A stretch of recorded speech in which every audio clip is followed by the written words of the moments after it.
একটা সময়ের কথা, একটা ছোট্ট ছেলে, নাম তার অর্ণব। বয়স হবে 9 কি 10। খুব চঞ্চল, খুব কৌতূহলী। তার গ্রামে একটা জায়গা ছিল যেটাকে সবাই বলতো নিষিদ্ধ গ্রাম। সেখানকার দিকে তাকালেই সবাই ভয় পেত, কারণ লোকজন বলতো একবার কেউ সেখানে গেলে আর ফিরে আসে না। অর্ণবের কৌতূহল ছিল বেশি। সবার মুখে সেই গ্রামের গল্প শুনে তার মনে হলো, আমি একবার গিয়েই দেখি এমন কি আছে ওখানে। একদিন একটা সন্ধ্যায় লুকিয়ে সে রওনা দিল সেই নিষিদ্ধ গ্রামের দিকে। হালকা কুয়াশা, ঝিরঝিরে হাওয়া, আর গাছেদের ফাঁক দিয়ে কেবল ঝিঝি পোকার ডাক। পথটা ছিল সরু, ঘন গাছে ঢাকা। একটু একটু করে সে এগিয়ে যাচ্ছিল। হঠাৎ একটা ছায়া পাশ দিয়ে ছুটে গেল। অর্ণব থেমে গেল।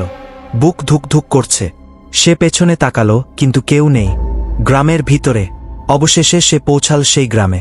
অথচ আশ্চর্যের কথা, সেখানে সব কিছু অস্বাভাবিকভাবে নিস্তব্ধ, যেন সময় থেমে আছে।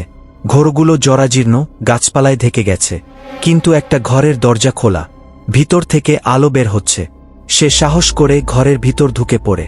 ভেতরে বসে এক বৃদ্ধ, গায়ের রং ফ্যাকাশে, চোখে অদ্ভুত এক ঝলক। তিনি ধীরে ধীরে বললেন, তুই এলে কেন এখানে? তোকে কি কেউ সতর্ক করেনি? অর্ণব ভয়ে জমে গেছে, উত্তর দিতে পারছে না। বৃদ্ধ বললেন, এখানে যারা আসে তারা আর ফিরে যায় না, কারণ এই গ্রামটাই তাদের টেনে রাখে। তারপর সেই রাতেই অর্ণব নিখোঁজ হয়।